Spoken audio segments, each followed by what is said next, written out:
You've found your community bestie to share thoughts and opinions, recap the shows we love. Having too much fun. Bravo should be fun. And have piping hot gossip sessions about the celebrities and Bravo lebs we love, hate, and love to hate. He went on a podcast claiming he had a threesome with 2 women from the Real Housewives of Beverly Hills. Immediately, I was like, I wonder if it's Brandy and Carlton.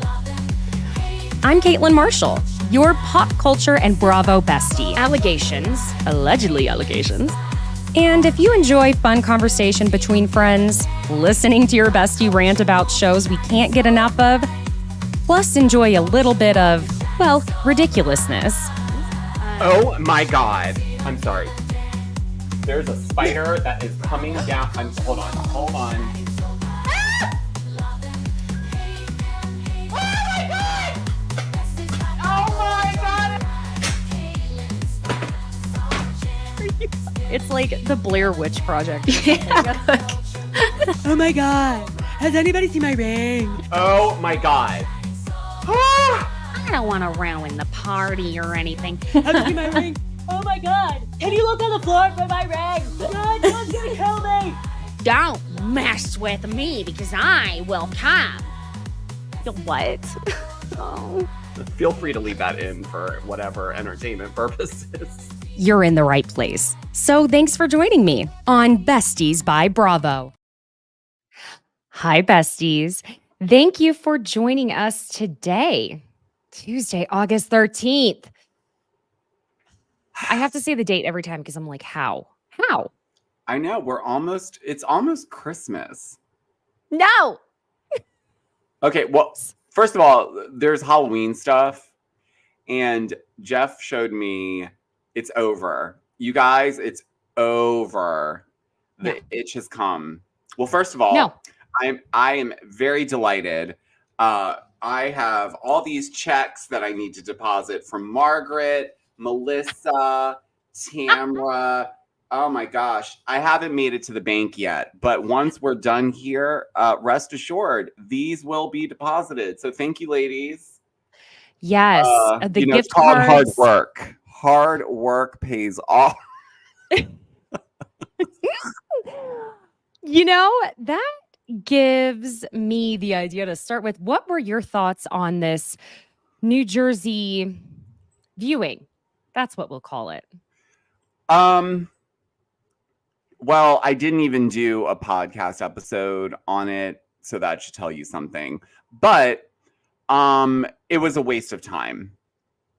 I appreciate that they brought everyone together for something, but if anything, it just drove the point further that this is over.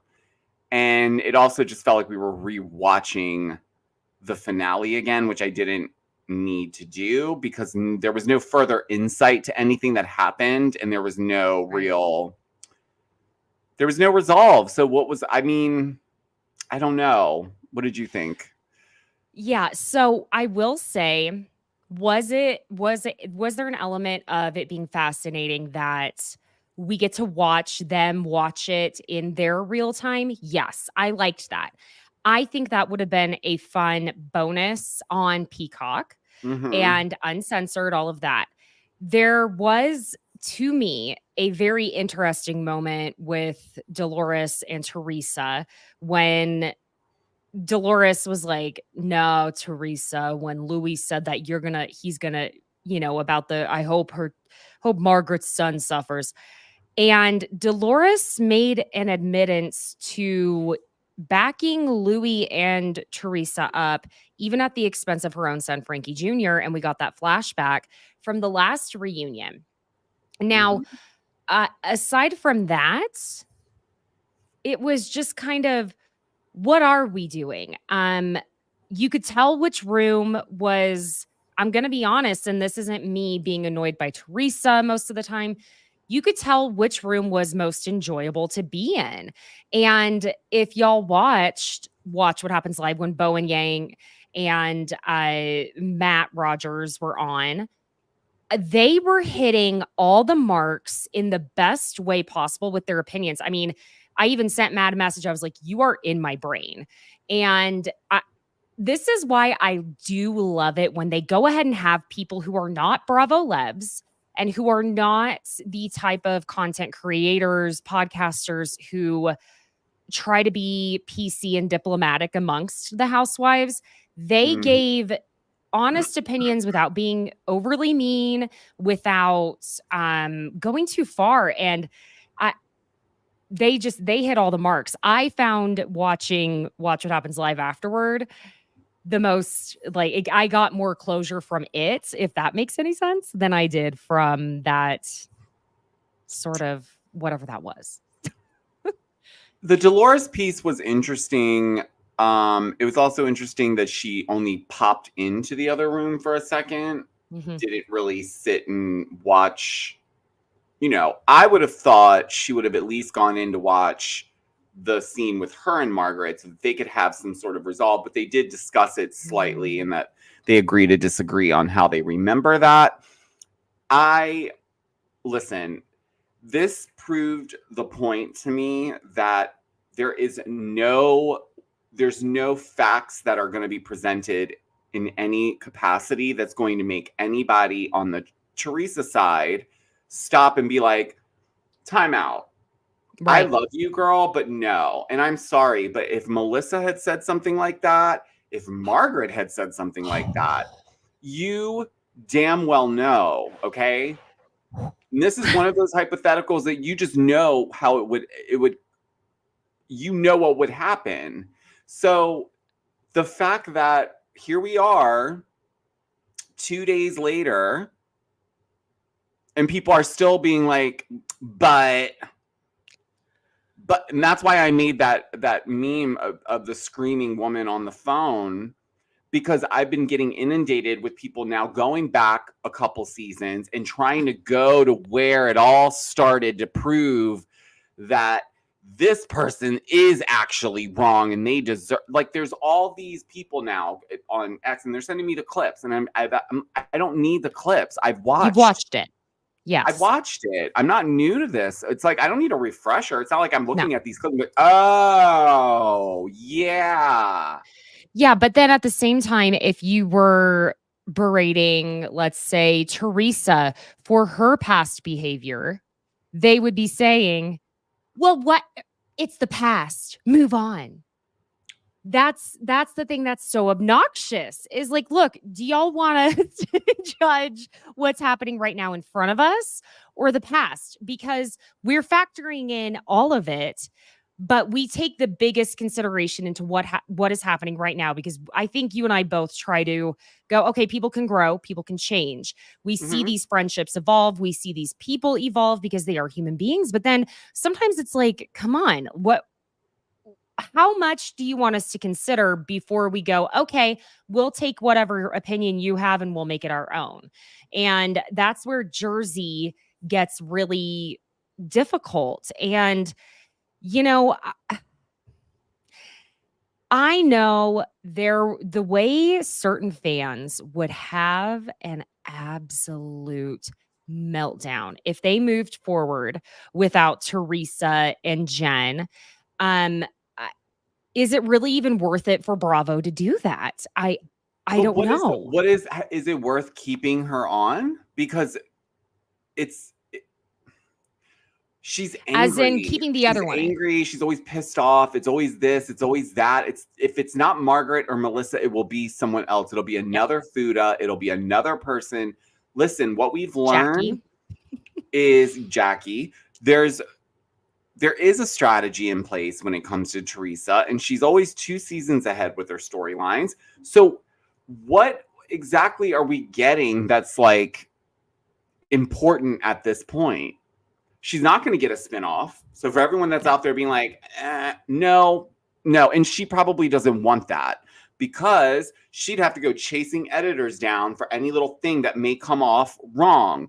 We just had a situation where they're on their podcast, on Teresa's podcast, and they end up cutting this clip out because someone listened back and was like, this is not going to go over well again. Like, how many times what Louis was saying. That? Yeah. And I don't know assuming what planet you're on. If anybody who's not the well, first of all, the father of those girls would never speak like that. But like, I'm just saying, like, you're now coming in. These girls are not children, but they're not your daughters, and you're speaking about them in a way that's inappropriate, in my opinion.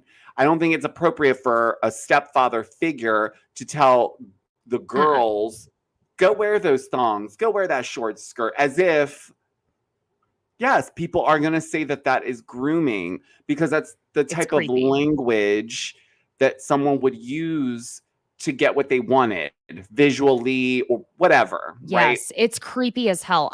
You can spin it any way you want, y'all.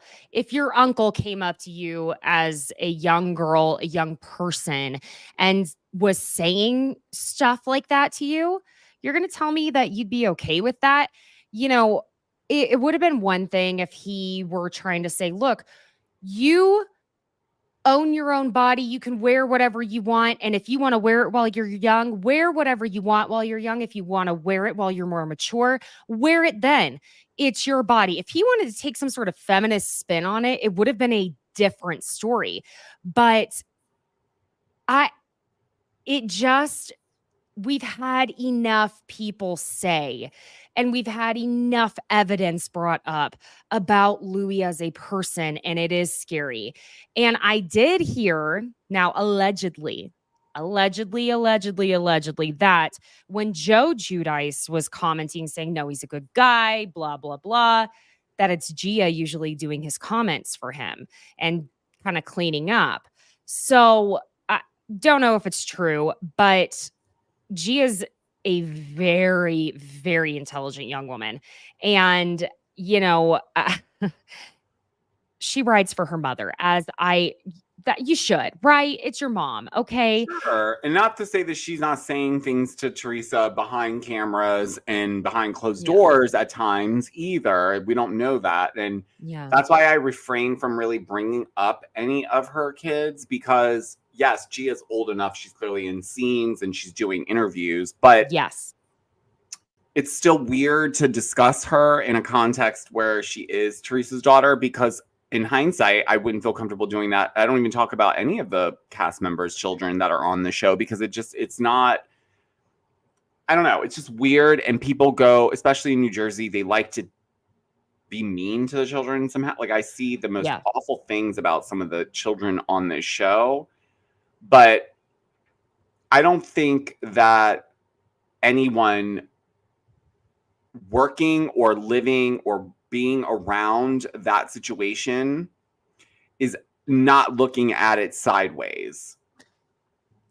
And I'm sorry, there's no way. It's more concerning if they're not, to be honest. And the thing is too, we're not saying that Louis is trying to perp on these girls. That's not what we're saying. What we are saying though, is that you publicly make inappropriate comments like that about these girls that are still, some of them are still teenagers. That makes it okay for other people to do that as well. You're opening a door that I don't think you're grasping that you're opening. And that's what's also scary as well. I don't know. I think that at the end of the day, yes, we should have done a reunion. And it should have gone ahead and happened. Did it need to be 3 parts? No. But I think also at the end of the day, on the other side of that coin, that Andy was like, I lose my shit every single effing Jersey reunion. He's been physically shoved. He's had to scream. He's literally lost his shit at the Jersey reunions more than any other we've seen. And so I think he's just at this point where I can't do it anymore. And who else are they going to have moderate it? Because then everyone's going to be up in arms if they get someone random to moderate it, because he's supposed to be as unbiased as he can be. And you get any random content creator, anyone like that, it's not going to happen. What are you going to do? Get Jerry O'Connell? Like, love him to death. But at the same time, you can't get someone like that. It's a very specific type of person that has to be doing it, and someone who knows the history and knows the ins and outs. And so it just, man, I don't. It's a tough one because, Andy built this monster, so to speak. So he should have been the person in there for this, even if he just went to rails and did his rounds. And no, I'm being honest because I know. get I'm it. sorry. It just makes me laugh thinking of Andy going to rails. Well, if that's where you wanted to host this little watch party, I would have wanted something from you as well to the cast. I want to see you talking about. It's weird that he's kind of talking about it like we're talking about it. Like he's kind of removed himself a little bit from Written it off. Right. And I get why. And that's why I think bringing Teresa back, whatever, call me biased. I don't think we need her anymore. And I don't think she needs the show. No. In term, like she's not there. She's not present in the show anymore. She's just there kind of, I don't know. Yeah. I don't disagree. It's hit that point. It would, but you're right though. It would have been nice to have Andy a part of it. It's been around for so long. What do we do now with that? I did see someone, one of the casting directors that tends to work with Bravo, was posting that they were looking for Italian American women, affluent Italian American women in the Chicago and Boston area. So I guess we'll have to see what's happening with that. At least we know we are getting. I hadn't had the chance to watch the trailer yet for Real Housewives of New York, but New York, they had to get their feet under them. We have to remember that. They also, I want to remind y'all, their panel at BravoCon, I couldn't get in. There was nowhere to sit. So there is something there. And I think it's going to be very interesting. I love Brynn. I think she's so funny. She is our Sonia 2.0. And she's just, she's got a little bit more, let me say it this way. She has a little less delusion. I love Sonia Morgan with so much of my heart. I cannot express it. But there is there's less delusion. So take my comparison with a grain of salt. But that being said, I know there's been some Bravo news. I'm going to probably tap into that on Thursday when I come on. Y'all, I do want to say thank you for being understanding that I had to take last Thursday off. And this is before we jump into Orange County. Again, I'm really excited. Thank you to the Believe Network. I am now a part of Believe Network, and we just needed a moment to transition episodes over to that network last Thursday. That was why. I'm really, like I said, really excited to be a part of this. Happens to be the same network Pillows and Beer is on. So got some Bravo adjacent family in there. Now, let's get into this last episode of Orange County, Giorgio. Yeah. Well, I'm screwing up some of my audio over here. Excuse me, because I'm just trying to mark a few things, because how dare I just continue to work on this? Anyway, as I'm like, yeah, I'm a part of Podcast Network. I'm live and I can't even figure out how to record my own audio. Fantastic. Okay, we're here. We're back. We're live. Okay. Hello. Welcome to the show. Can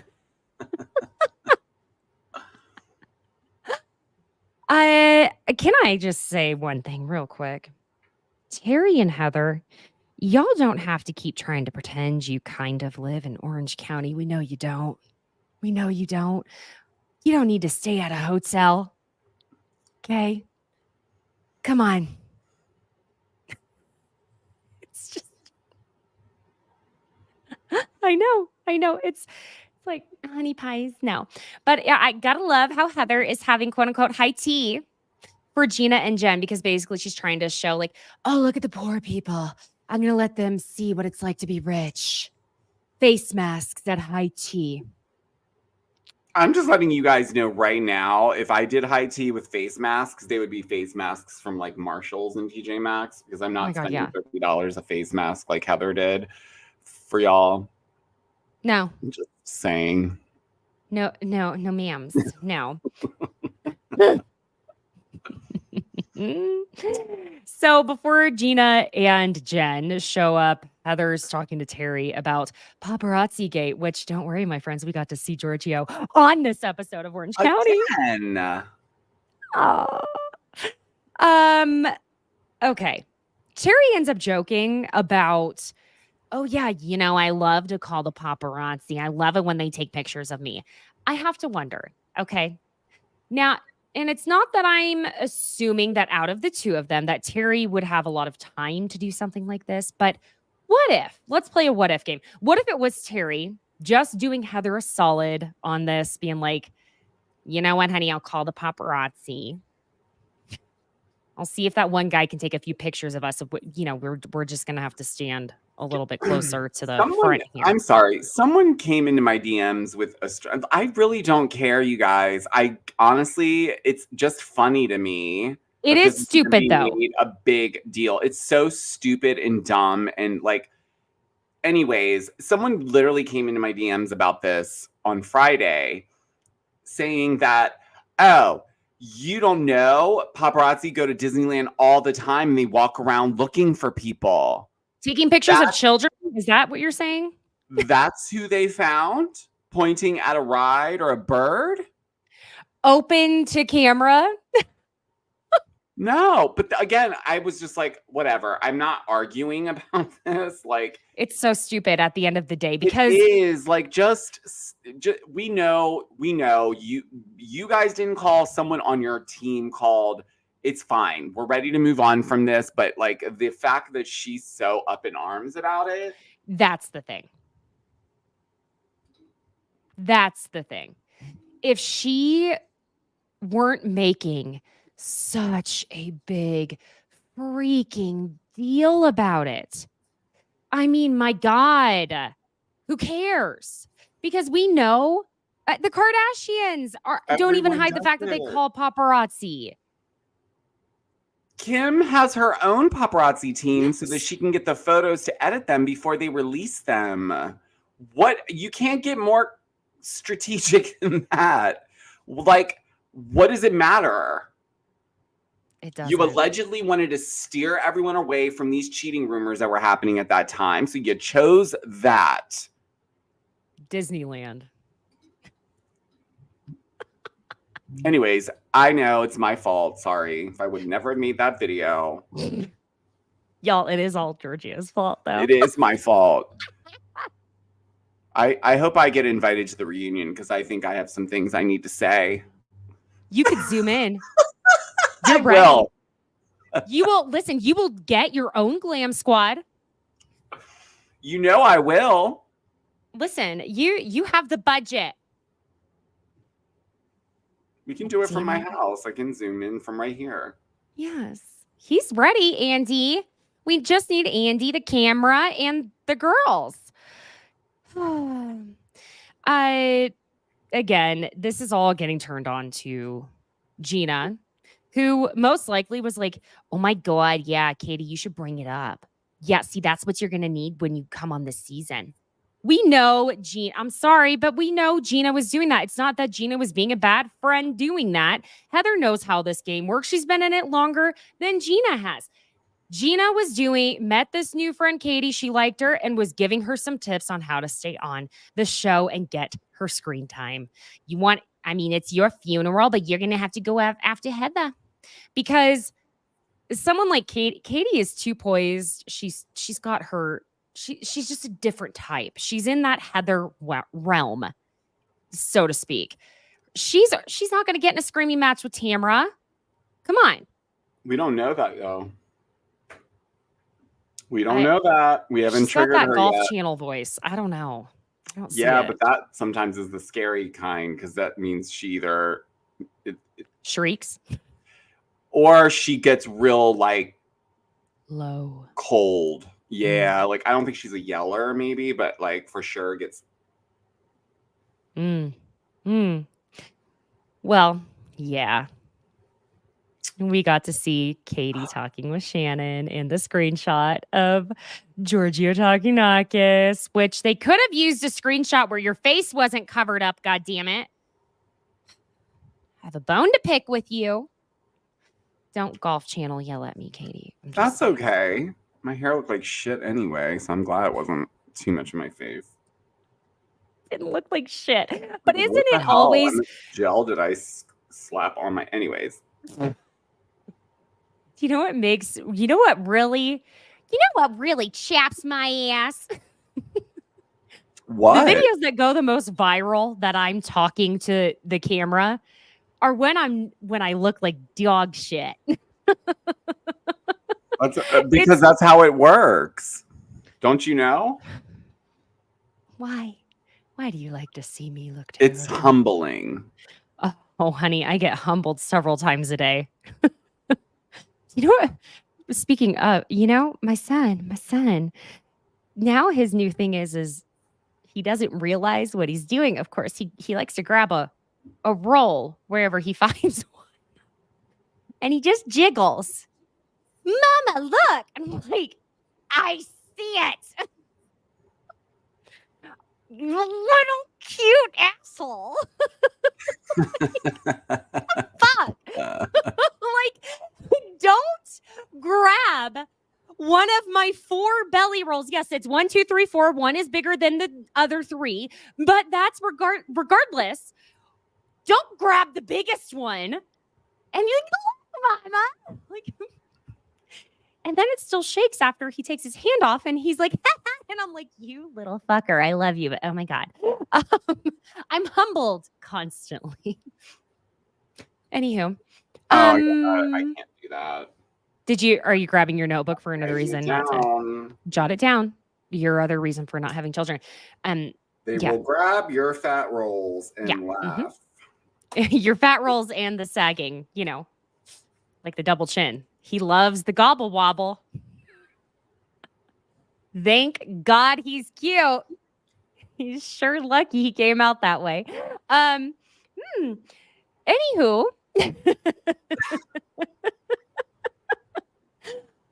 Yeah, you know what? I gotta say something here. Color theory is a real thing. And Gina is a very beautiful woman. If she does not consult a color wheel at the bare minimum and a stylist, a decent stylist at the maximum, I'm going to lose my shit. Her hair, her skin, and her dress in this confessional, that look, God bless, because she also had something happen to her that would 1,000,000,000% happen to me, is that her sunless tanner is only on the top half, and I don't think she realized that her legs were going to be seen, and they are You're going on TV. It's not your first time. Why are we being amateurs about what is this YouTube DIY looks that we're doing still? Get out of Kohl's, fire that Nordstrom Rack stylist, and get a real stylist. Why is anyone even letting her sit? I'm sorry. If I was a producer, I would have been like, I'm sorry, Gina. No. I mean, she is one color. You are the way hair, too the lips. pretty to be coming out looking like that. What is that dress? What is that hair? That dress is probably cute in a nightclub. Okay. You're not sitting for interviews. No, there's a reason why it's iridescent. It is not meant for studio lights. It is meant for being at nighttime. Caitlin, I can't do this. If this is what we're going to be getting, I can't defend her when she's wearing shit like that. The way, and this is all to say, she is so beautiful. The way she looks in that just sweats and a nice little, jacket, and also as a former hairstylist who I specialized in hair color, the way I am begging you, Gina, I'm telling you, it will change the color. You will look healthier. And I'm not saying you don't look healthy. I'm saying you will be like, oh my God, I look like a goddess. If you started leaning even toward color more similar to mine, get you a root shadow on there.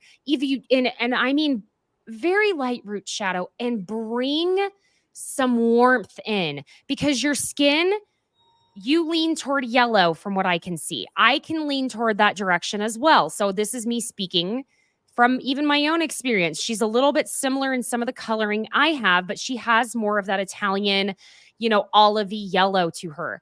And I swear to God, I'm sorry, I'm yelling. I'm trying not to yell.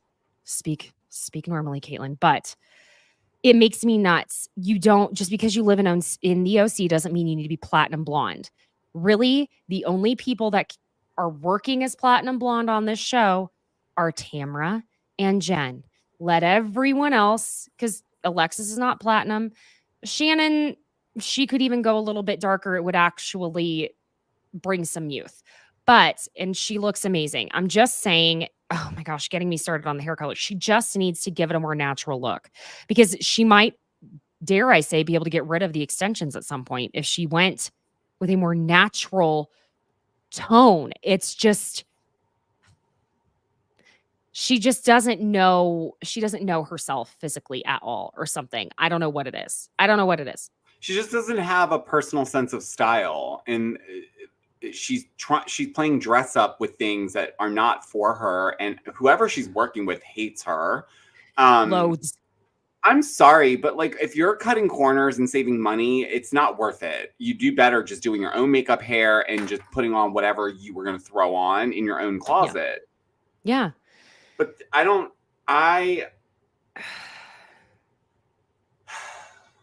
it was just bad. It was so bad. It's disappointing this far in. I don't understand. What is everyone doing? I don't know. She needs jewel tones or something. No, in my mind. Let's start with basics. You're going into nudes, grays, navies, and blacks until you understand how to do it. Oh my gosh. By the way. Well, now happy whose birthday. budget is that coming out of? Happy birthday. I should have started the show with this. Happy birthday. Better not Jeff be coming out of my Doodles. Margaret Joseph's check, Jeff. Where's Melissa Gorga's check? Those listening on audio and also for you on YouTube. Thank you, Jeffrey. I'm just, oh my gosh. First of all, I should have been buying you a coffee sticker here. Oh my because God. y'all go on over to Jeff C. Doodle on Instagram and tell him happy birthday. It was this last weekend. Giorgio's partner, Jeff. Yes, I got yelled at by a bunch of people because Margaret Josephs commented under my post telling him happy birthday. So everyone figured out from there what the connection was. Right. So I've been found out. Because someone's saying happy birthday. Yes, because why is she saying happy Being kind. birthday on my post? She also said it under my mother's post. Don't you think that's a bit weird? So did Tamra, so did Emily, so did several other people. Right. God, Giorgio, let's just do a humble brag of how many housewives love you. I don't even know. Not as and much as don't I do, care. though. People bring it to my attention more than I even know because sometimes people tell me stuff and then that's how I find out. But nonetheless, thank you, Jeffrey, for the super sticker. Yes, thank you, Jeffrey, and happy birthday, honey pie. Okay. Well, yeah, this little cafe scene, I don't know. Is it annoying that I see both sides of it, Gina and Katie's? Like, Katie's like, Katie's trying not to say, Gina, you freaking encouraged me to go for it with Heather. And then Gina, if she's saying then, oh, well, I kind of backed down. Let's just play if then. I did have your back with the Heather thing by telling you not to do it. Well, she got her to talk about it too many times. So got her ready to go too many times. Just like Katie was saying, it was too far gone. I mean, two things can be true at the same time. You know what I'm saying? Look, whatever this whole like Gina wanting to be like a sister wife to like Heather's family bit, all I can say is Heather's not she's not Gina's friend. So I don't know what Gina's so worried about. You should have just told her back in December, this is what's up. Yeah. But actually, no, it's kind of working out for Katie that it happened the way it did, because I think like this is great. I know a lot of people think that Katie's thirsty, but it's like, okay, well, everyone's a bit thirsty on these shows, hun. Like, I don't know why everyone thinks that only the newbies are thirsty. They're new, so they have to get in there. What else? They have to work twice as hard. Yes, they have to get creative. This was a creative way to get in there, in my opinion. I agree. And I love that she also involved you. I mean, I'm on her Oh. side for that alone. Well, Katie, I'll be waiting for my check. We know how it works here. Nothing's for free. We will take gift cards to Home Goods at worst. At home, not Home Goods. That's where that's the factory of all the Halloween decorations and Christmas decorations that I must go to. Listen, if it was good enough for Dorit to never mind. Okay. Yeah. So, okay. Now Shannon went to lunch with her father, right? Okay. Gene the Machine. Got it. Okay. So basically he's like Her a softer alcoholic version of father? pardon me? Her alcoholic father? Well, that word gets used a lot this episode. It sure does. Gene the Machine. He's like Aviva Drescher's father. Who could forget? Okay.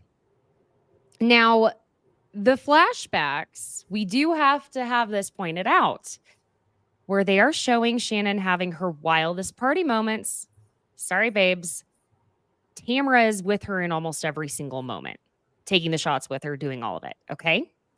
Now, Shannon also admits in her confessional that when she was with John, she was drinking, that they were drinking all the time. She didn't say just she was, they were. Okay. There is an admittance there. Now,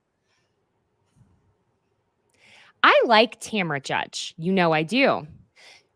I love that she knows and accepts that she tends to lean toward being the villain, even if it's painful.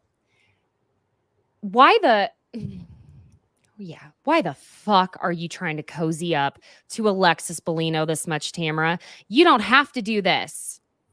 You don't. You know what here's what it is. I don't know if this is my theory, as I look at it always as well from the lens of like producing a show. This couldn't have been a better storm for a show, not for Shannon's life, right? But here's the other thing, guys. With everything that happened to Shannon, take the year off. Mm-hmm. Deal with your stuff. There's no reason yeah. why you now need to come in here. So this is a two-sided thing for Shannon with me. On one side, I think she needs to really take a step back and look at her choices in general. I'm not going to sit here and be like, oh, you have a drinking problem. There's a problem with drinking when it comes to how Shannon handles her issues, okay? Mm-hmm. The second part of this is the Alexis Bellino thing. To me, Johnny J is being a little pussy willow for giving all these receipts to his girlfriend to throw in Shannon's face, but has not shown his face on camera yet. So no, I'm not going to ever be like, okay, I don't care if Johnny J is wonderful to Alexis. The fact that those two are working the way that they are is disgusting, because if it's not enough for Shannon to have to deal with the backlash on the DUI, rightfully so, mm-hmm. She's got her friendship with Tamara that's gone down the pipes. But if I'm being honest, Shannon is not self-aware. She's very self-absorbed, and it really irks my nerves. I need to say this because it irks my nerves that someone, and I went back and I watched every reunion from every season that Shannon's been on. She has had an issue around drinking at every reunion except for the one that had the Brooks fake cancer scam. Outside of that, every season it's brought up. And no, I get it. Everyone drinks on the show, but not everyone has the problems that come along with that drinking that Shannon seems to have. She has outbursts. She's calling people. Taylor Armstrong, I've already said this. Taylor Armstrong, the same thing that Shannon did to Tamara, she did to Taylor. but then you want people to be your friend when you don't even care. So you, Shannon, only care about being on the show. So if one of those women, you did it to Vicky, you did it to Tamra, and you did it to Taylor, is that not a pattern? Is that not someone who's self-absorbed but then cries out as victim? So I do understand. No, I don't agree with all the judgment calls from Tamra, but I understand that there's a real friendship that was built from the show, and there's a lot of stuff that Tamra has experienced being friends with Shannon. I don't think Shannon hasn't done it for Tamra, and not that Tamra needs that same type of support, maybe, but I feel like I don't want harm for Shannon. I don't want her to be miserable. I want her to be happy, but I also want her to get real. Yeah. So a few things there, because we're going to get more into a lot of what you're talking about once we get to that dinner party scene, which we're getting to here pretty quickly. I have to touch on what I feel like I figured out about the whole Alexis and John thing. It's not exact. I'm sure you're going to be like, well, duh. But to me, I was like, oh, that's what it is. When John and Alexis, whose podcast were they just on? Was it Kelly Dodd's? Whose was it? It would make sense. Who are you talking about? Alexis and Johnny J? Yes. They were on Where Carlos King. It was initially just to be Alexis, but Johnny was in the room and she made him come over. He just so happened, Johnny J. You just so happen to be in here. Mwah. Well, she was just like, well, I mean, he can answer it for himself. He's right here. Johnny. Right. So she claims that John had offered her the same amount of money she would have earned from the season to not come on this season of Real Housewives of Orange County. Mm-hmm. Clearly, this is the deal they worked out. Because Alexis is, and unfortunately for her, always seems to, always will be, the woman who's going to do whatever she has to do for the man in her life. She is not an independent woman, no matter what she wants us to believe. She is going to do what he tells her. And her way of kind of, well, let's be real, quote unquote, getting permission to do the show was to say, well, Johnny J, I'm going to go on there and I'm going to clear your name. That's why I'm going to do it. That's what I'm going to do on this season. And because he agreed to let her, and because she's kind of a bird brain, let's be real, bird brain who is adopting mannerisms from Shannon and Vicky Gunvalson all over the place, trying to morph herself into them, which, oh my God, the cringe. Oh my God. It's like the cringe brought my butthole up to my brain. It hurts so much. I know that was a visual. Okay.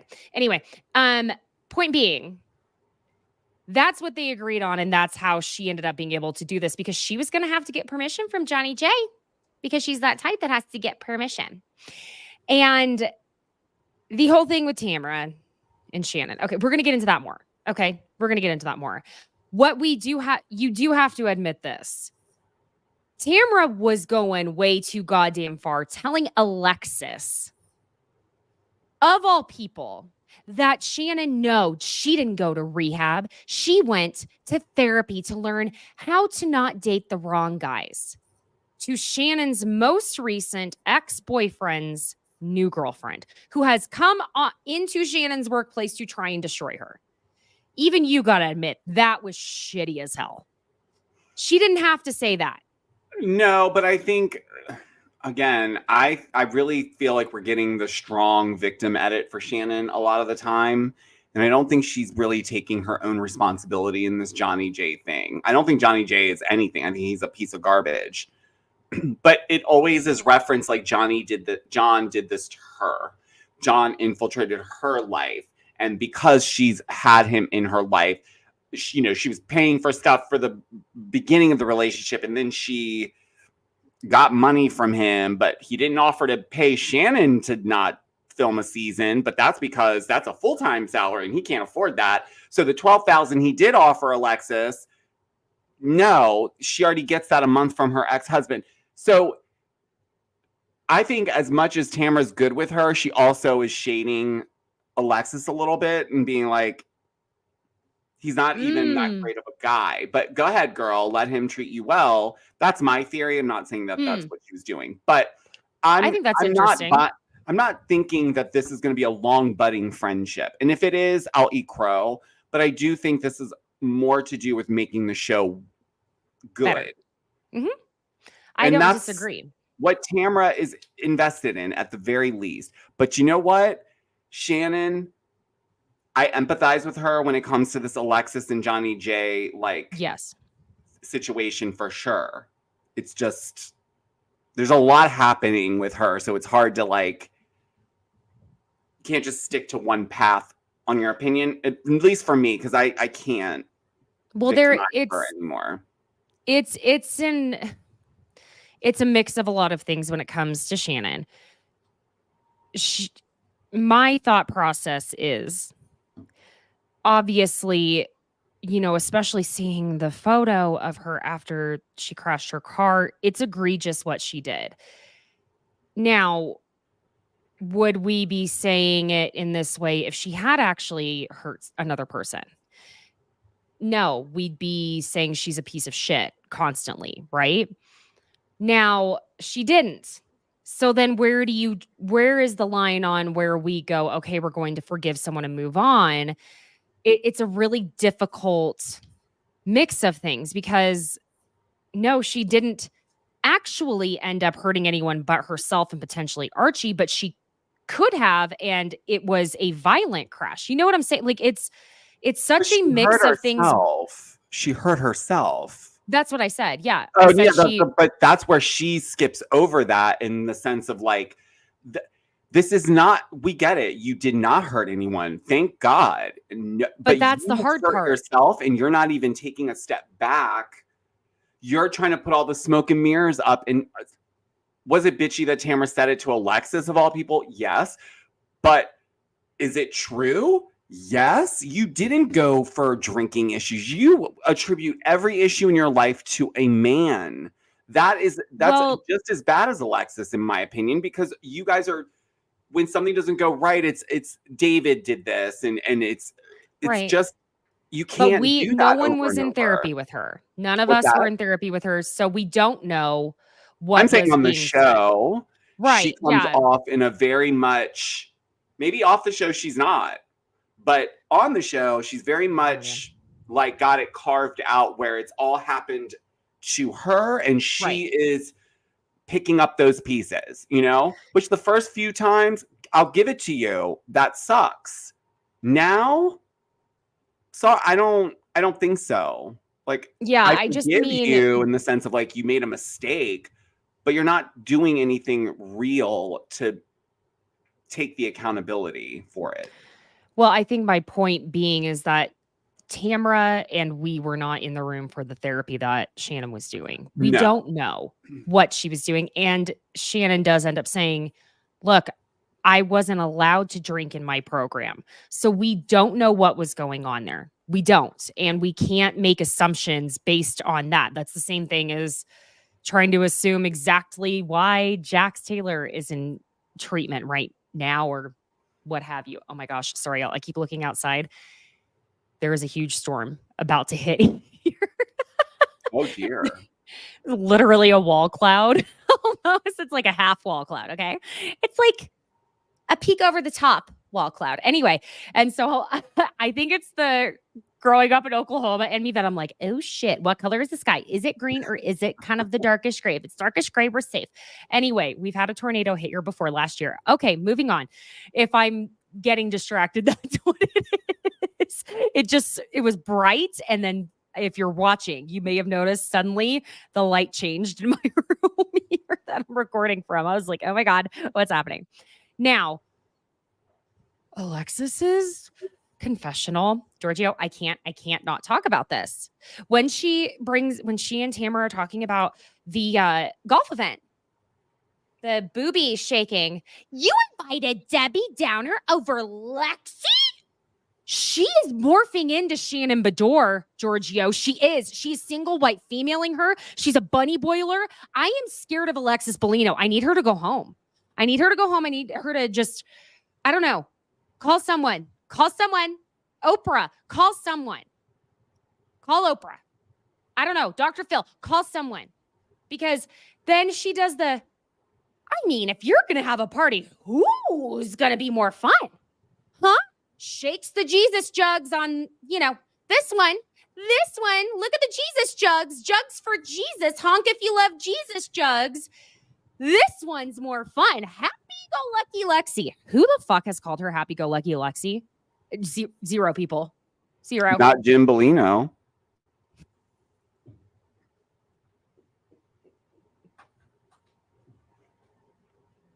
What are you making fucking bread over there? Listen, here's the thing. She is doing way too much.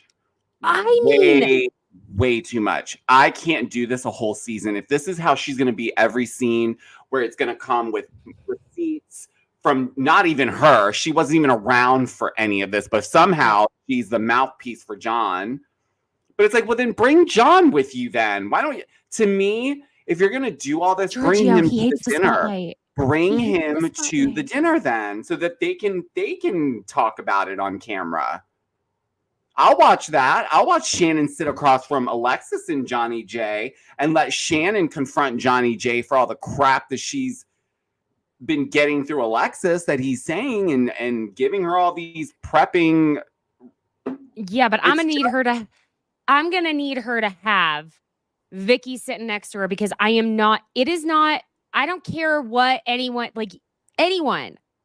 It's not enjoyable to watch one person take a full beat down. Okay. It's not. It feels at a certain point, it feels like a bullying act. And it just like, yeah, I hate bringing it up all the time still, but even just like the Scandival shit, like at a certain point, we couldn't take watching one person get the beat down anymore. It's exhausting, and it makes you it feels icky. You know what I'm saying?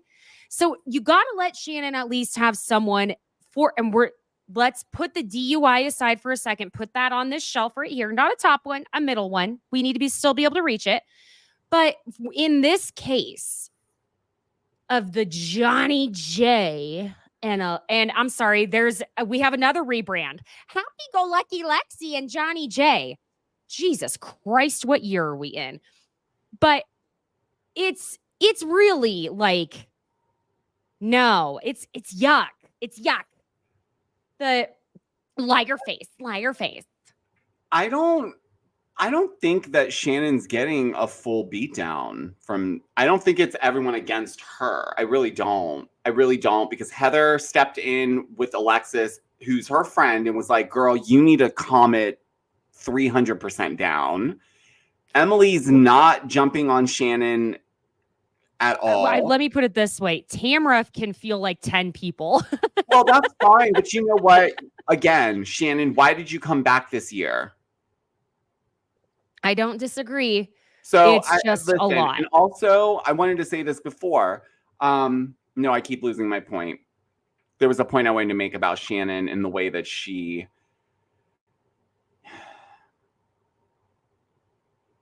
I don't know. The whole thing to me, like I said, it's split down the middle. The Alexis and Johnny J of it all, absolutely not.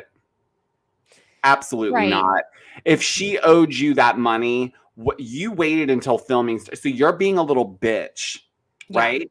You're being a little bitch, and no one cares if you are out $75,000. But the fact that you're going after her through your new girlfriend isn't going to land well for anyone, driving into a house or not. Excuse me. Yes. But here's the thing. Let's go ahead and start jumping toward this disaster of a dinner party. Okay. What was the point of this dinner? Why did she have it? Gina, why did she host? What was it for? Just for the Gina shits and her giggles? parties.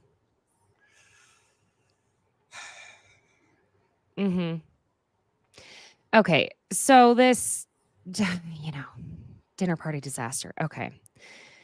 Which, by the way, I still am never going to understand this whole Gina and Travis of it all. Now she has her children shuffling between 3 homes instead of just 2, but all right.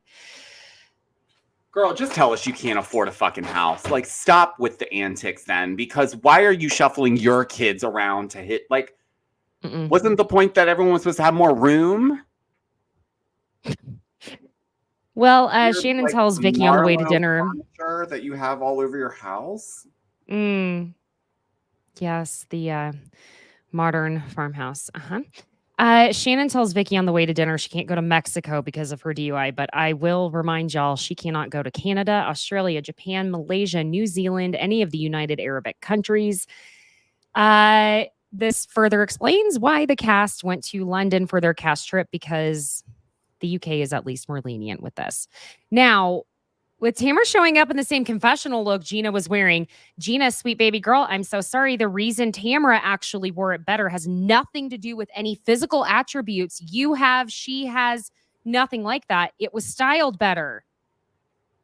You have Diamante all over your chest. Rhinestones on your interviews. Stop it. Again, let's start from the top, Gina. I'm going out there. I'm sorry. I'm sick of it. I'm not doing this. I'm flying out. I'm going to pay my own ticket out there. Where, Gina, we're going shopping. We can return it after you shoot your scenes. You cannot continue this way. Nope, it's not working. Jesus Christ, Alexis, again, I'm sorry. I think I forgot how much, I'm not going to say disdain I had for her, because that's a really strong word. How distasteful I found her as a person. Emily could not give a fuck for Alexis to be touching her. And when Alexis hears that Emily got a new diamond, you would have thought Emily had gotten to propose to after 20 years of waiting on a man, like it was Big and Carrie finally secured the goddamn diamond. It is so forced. Stop it, Alexis. Stop. She's like, what? What? And Emily's literally just like, whatever.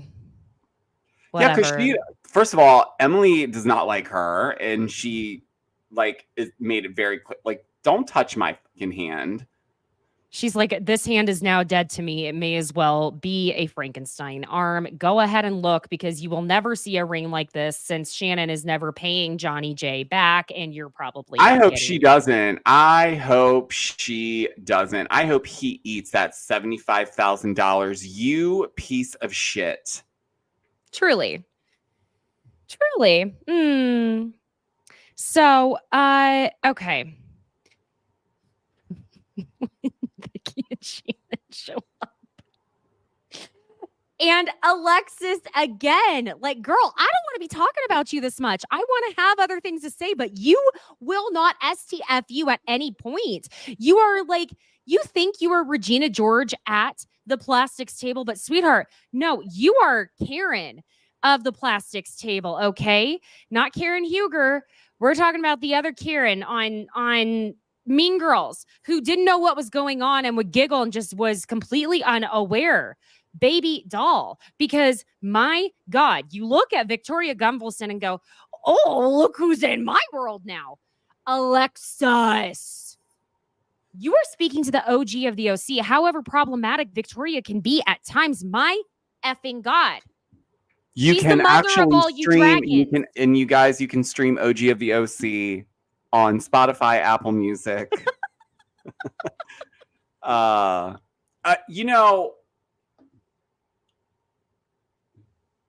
She's earned her $12,000 for the season already. So we can put her in a timeout until the finale. Is that really all she got? I mean, I'm just being like facetious. It's probably like 16. I can't imagine they paid her all too much. She wasn't getting $20K. Do you want to come on here and start some mess or not? And she's like, yeah, I'll do it.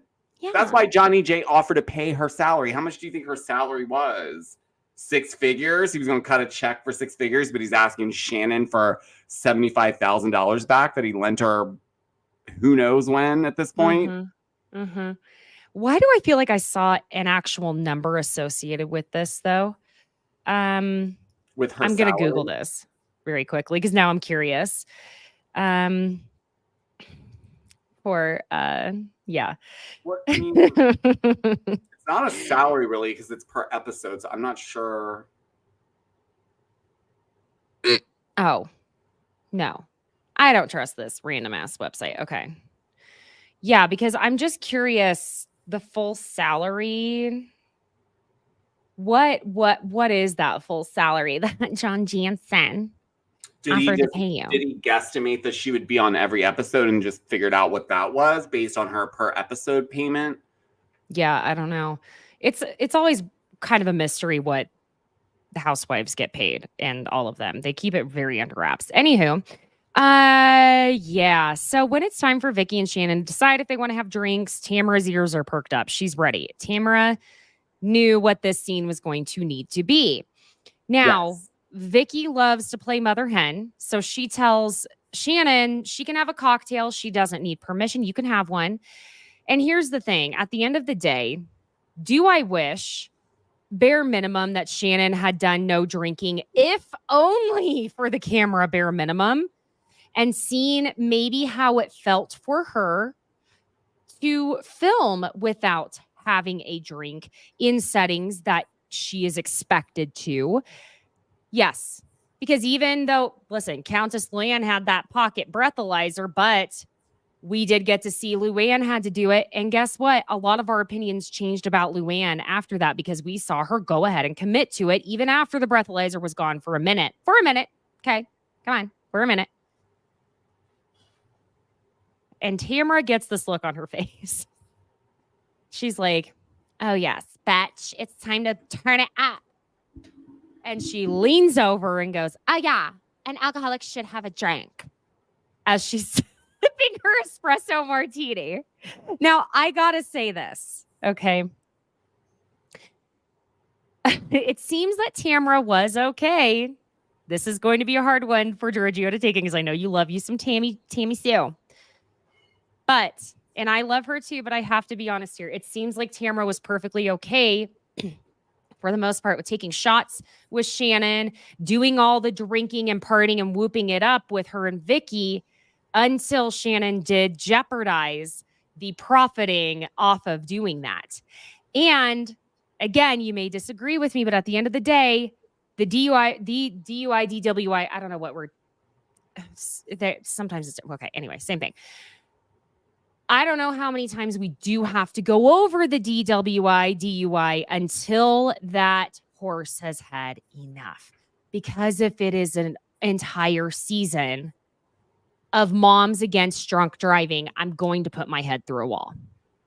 You know what I'm saying? I don't think it's...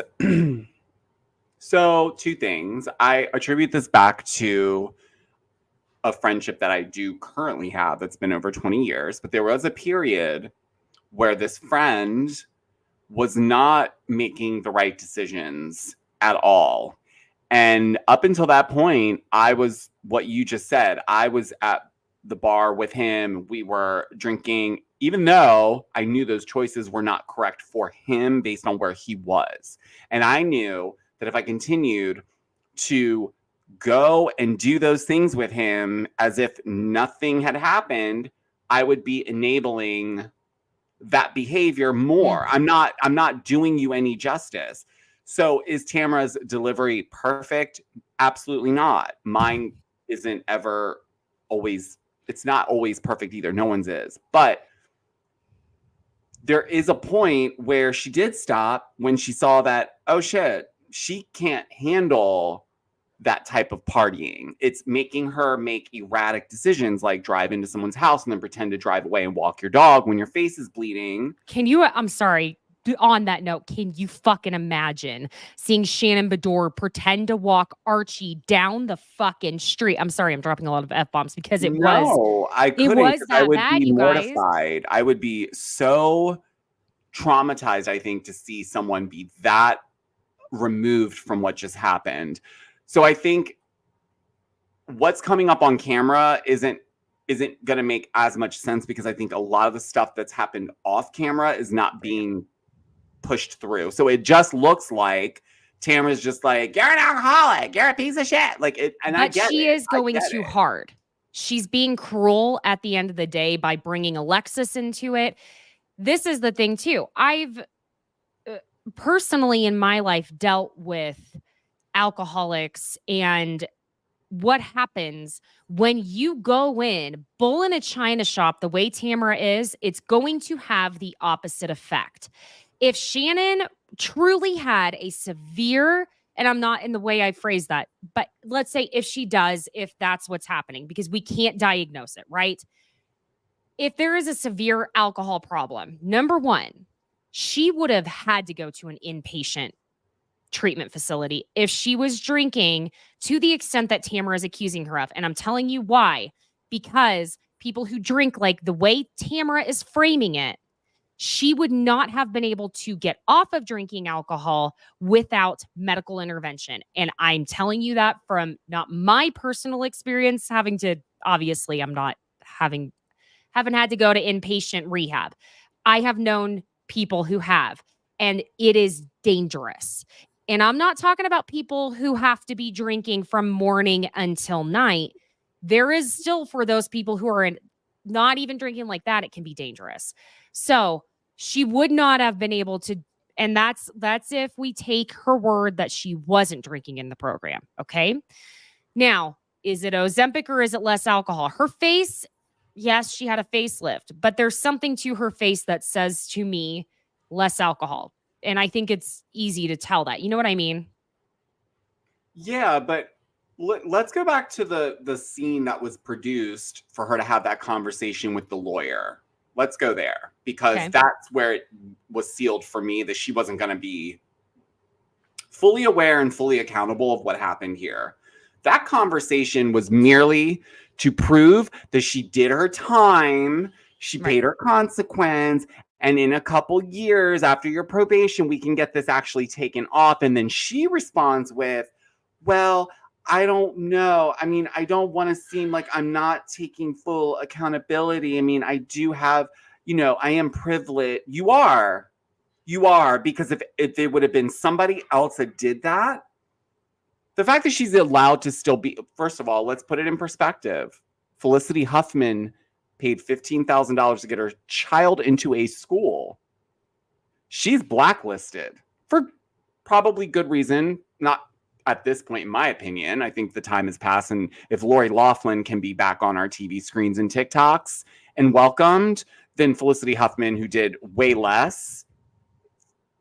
Nonetheless, Shannon does have a lot of privilege. She was able to get herself out of that. She didn't have to go anywhere serious. She got to pick and choose her inpatient treatment. It was all wrapped around her lifestyle. So what would you have preferred she said in that moment, though? With the lawyer? Yeah. I would have preferred her not have that scene because it's fake, it's staged, and it's just to prove a point that you are accountable. And that's not the way to direct that. Accountability comes from your actions. And she's coming off defensive about people even bringing up anything to do with her drinking. Forget the DUI. Forget Tamara. Emily asked her, so don't you think like maybe don't drink? She's not coming at her that way. But she's like, but it's 2 drinks, 2 drink maximum. Like, that's not the point. The point is like the optics of it is what she's not. It's like she's not getting. No, she's not going to, I don't think. It. And so it's going to make it harder for a Tamara who's pissed off at her for the shit that she said about her behind her back. Because all that stuff happened before the season started filming. So I think that's also adding to why Tamara may be coming off spicier than usual. Yeah, I just feel like when we make the focus about someone's drinking and it being an issue, they just shouldn't have had Shannon on this season then, if that's the case. But then everyone would have been yelling at her for running away and being too scared. So listen, it doesn't, but I think part of why I was asking what did you want her to say? I think because of what happened, she's damned if she does and she's damned if she doesn't, unless she literally, And this is, again, I would have preferred to see her not pick up a single drink on the show, like put her in front of a camera. If you're gonna do this, don't pick up a drink Why do you need? But why do on you need? camera. Why do you need Vicky though to be like she doesn't need permission? Like it's not about permission, but this is why I think I'm not going to be able to get on with this because if this is how we're going to approach it, like oh well, what like she's allowed? Yeah, she is technically she's an adult. She can order a cocktail. Absolutely, this is not about that. But it's like you can't not have a drink. Yeah, I understand. It's Go it's home tough, and but do it. Go home and do it when that's no what one's I'm watching. saying. That's what I'm it. saying. Tamara's just going a little too far. Sure. She's Yeah, being no, nasty. it's definitely full throttle. It's on a 10 for sure, which means that there's way more behind the surface than what we're getting, I think. Well, that's part of what I have to wonder is if it seems like this is such a trigger for Tamara. I wonder if there is an alcoholic of some sort or multiple in her past that she is truly triggered by it. Because here's the thing, when you accuse someone of being an alcoholic, you're actually accusing them of having a disease. So because alcoholism is a disease, and it is. And it's just because someone may not be a full-blown alcoholic doesn't mean that someone can have severe issues with alcohol to the point where they should never drink it, right? So it's heavy to throw that in there. It's the same thing as saying someone is a drug addict. At the end of the day, it's just an accessible legal drug. So that's where it's frustrating because when I see Tamara go way off the deep end like that,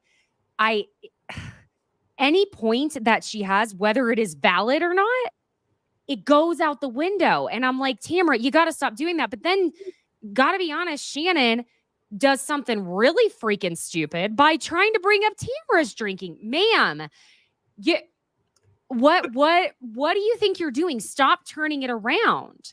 That's what I mean. And I understand. Listen, Shannon, you can't take the heat. So you shouldn't have shown up to dinner then or for the season because you knew you were going to be held accountable and you have your feet on the fire. I get it. You know, when Gina ends up asking what Vicky's thoughts are on the whole thing, let me tell you what, Victoria Gunvalson, we love you, but you are absolutely going to be the first person to forget that Victoria Gunvalson has ever gotten into any fights with anyone. But I'm so appreciative of Emily being so real. She stood up for Shannon saying, no, I do think she has changed. And she's, saying, but also Vicky, no, come on. You're commenting, getting in fights online, things like that. So give me a break. And again, I agree with where Tamara is coming from on it because it was inappropriate to continue doing the Trace Amiga shows, drinking and whatnot. Come on, that would have been insane. It would have been, we would have all been like, what are y'all doing? Okay. But the issue here is, again, Tamara, she loses a lot of people when she does this.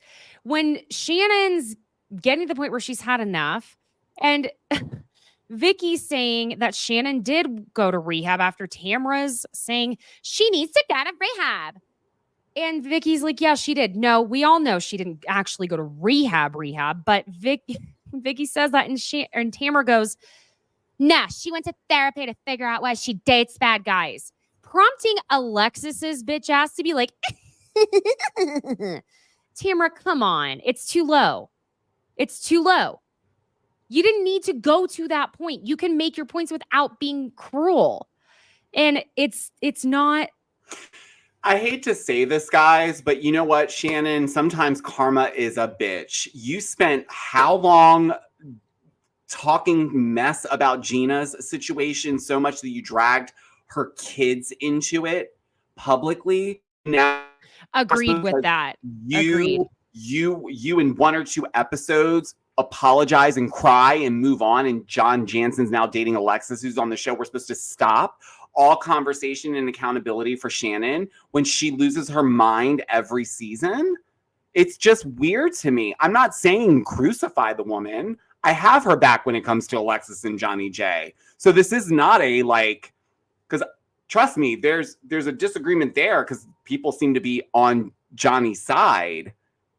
If we're going to look at it from the Tamra side of things, she's definitely siding with the Alexis and Johnny side. I do not. So that's where I'm different. But when it comes to this DUI thing, the DUI situation is part of the reckoning. Like, you can't go around be living in a cloud and then judging everyone and doing what you've done and then turn around and be like, no, that's too low. That's too far. Bringing someone's kids into it's too far. And No, I dare agree with say, that. I thought that was shitty. Two things know, can be true at the same time. Tamra's going too absolutely. far. Absolutely. So But Shannon went too far she's too. Definitely activated. She's definitely activated Tamra. That we cannot deny. She is activated when it comes to Shannon. It's unless there is something we don't know, it seems incredibly unwarranted for the involving the ex-girlfriend. Oh my God. I hate it's such a roundabout way. Okay. The ex-boyfriend's new girlfriend. I'm sorry, but it is mean girl behavior. What Shannon did, saying the shit about Gina, proves the point that she has issues with alcohol because it seemed like Shannon would say that shit whenever she'd had too much to drink. So there are many sides. This is a cube. It is a multifaceted, it's a diamond, whatever. Okay. It's not black and white. Okay. Because there are a lot of truths happening here. Tamra's being too much. I'm sorry. If I saw someone saying that shit to someone else in front of me, I would have had to say, look, you're not her therapist. You're not her doctor. You can't flat out say you're an alcoholic and scream at her, because if she is an alcoholic, you are pushing her farther into that closet to drink more alone. And I'm sorry, but that is how that goes. If you care about someone and you love someone, I understand tough love. You don't have to adapt your type of love for someone if it's not working for you. But if she truly wanted to help Shannon and if she were concerned about her, this is not how she would be doing it. And we got to be real about that. I'm sorry. What Shannon did to Gina is being very gracious to Shannon in her time of her own fuck up. Because again, Shannon would not let that be go. We have to recall the conversation Shannon had with Kelly Dodd, how it was the stupidest thing to drink and drive in this day and age. So yeah, it is coming to bite her in the ass. There's so many things that are true at the same time when they have this much history that we can recall on camera. That's what's difficult, because also this is part of the crux of the problem with these Housewives shows right now. Reality TV shows are not meant to go on with the same cast for this long. It's too much history. We can recall, because I'm sorry, if someone could roll the tape on shit I said 10 years ago, oh my God, the first layer of earth would not be deep enough for me to have to hide. You know what I'm saying? I think it's just a lot. I would rather it be that way, because that's the true evolution of human people. Like, you do change your stance on things. You will be hypocritical at some point or another. Mm-hmm. You are going to say something that you're cringe at years down the road if it's shown to you again. So like, I do like that aspect of it. Now, where it goes wrong is when we're not getting the full context and we're just getting the freakouts.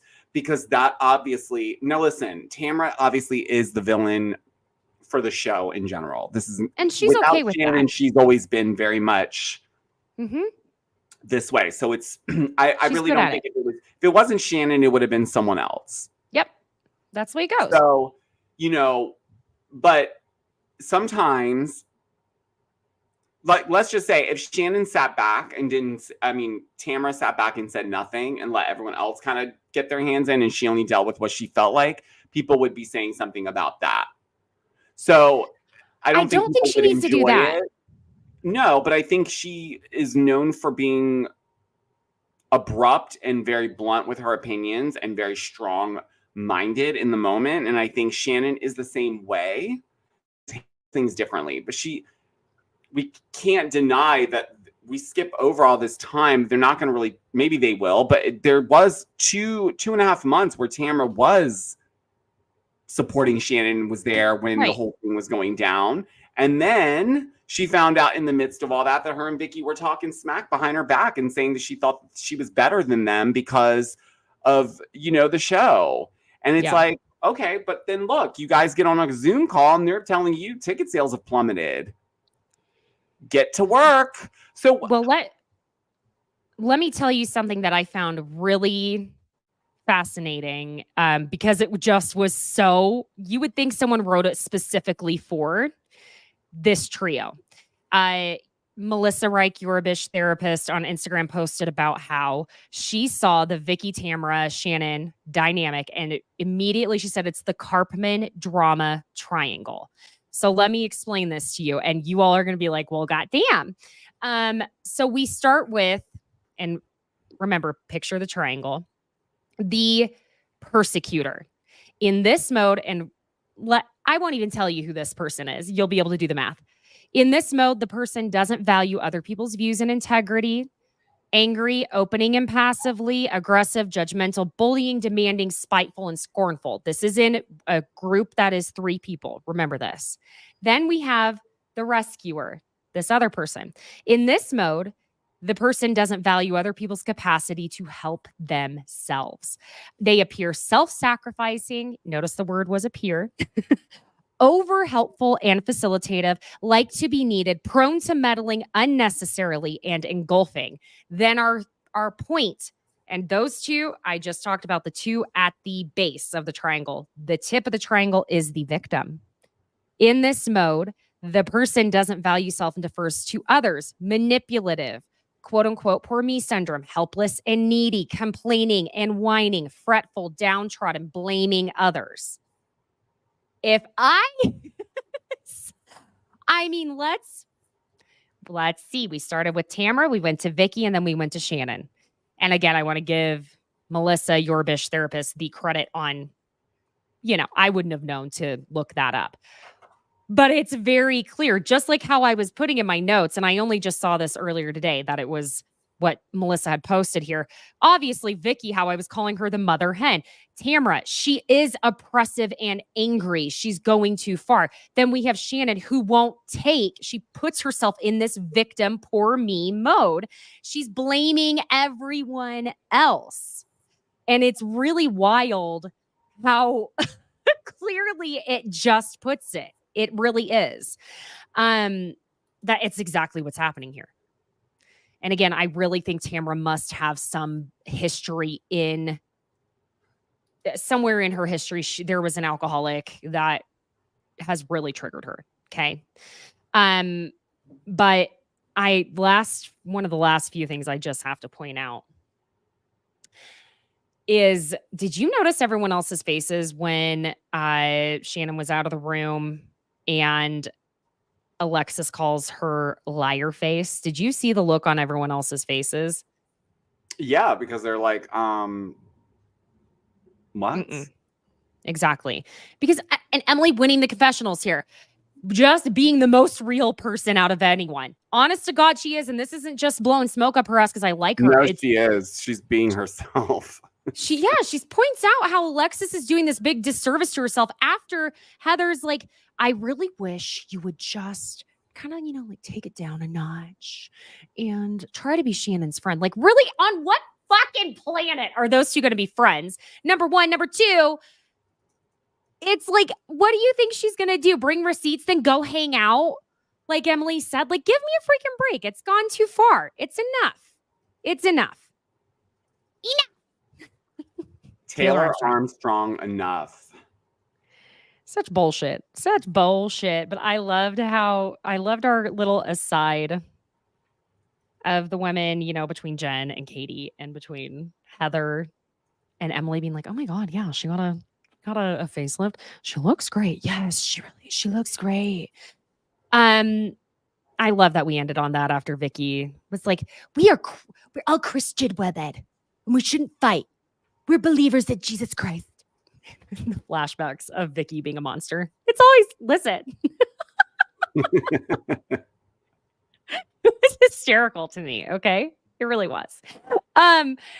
Okay. Anywho, listen, my friends, thank you for joining us today. I knew this was going to be a longer episode because I like it when Giorgio and I have different opinions on some things, because if we agree on everything, it gets boring. You know what I'm saying? Like, you don't need us to have the exact same opinion.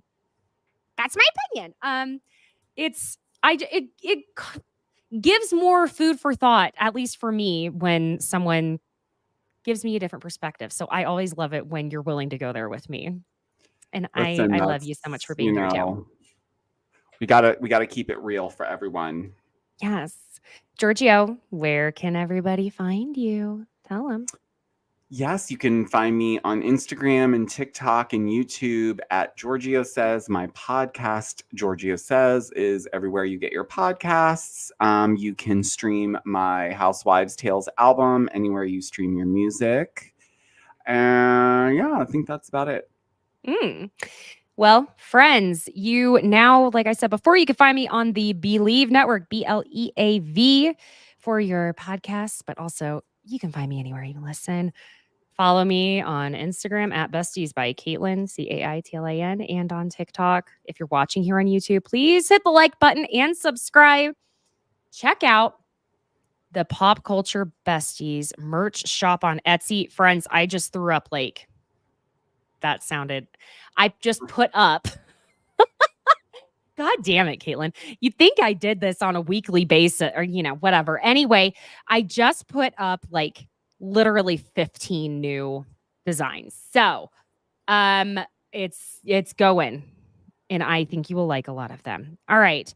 Also, please leave a 5-star review. I didn't get to show you, Giorgio, how apparently people are saying I sound like Kermit the Frog when I talk, and that they wished I used my normal voice. And goddamn, I don't know what I sound like then. I don't know what my normal voice is. Kermit the Frog. I know. People have been like a little harsh in the reviews. So I'm like, hey, could you? You know what? So I sound like Sheena? What the fuck? Honestly. At this point. What do we do? What do we say? Except that I will be seeing y'all on Thursday, besties. I won't cancel on you again this week, but there are more scheduling changes coming around the 27th. It's my baby's first day of school ever. I think I will still be recording, but I might be sobbing slightly as it's happening, or I will show up with sunglasses on because I will have been sobbing. Anywho, besties, I will see you Thursday at 3 p.m. Eastern Standard, 12 p.m. Pacific. Thank you again, Giorgio, for joining. And you enjoy your Tuesday evenings and Wednesday. I'll talk to you soon. Bye. Bye.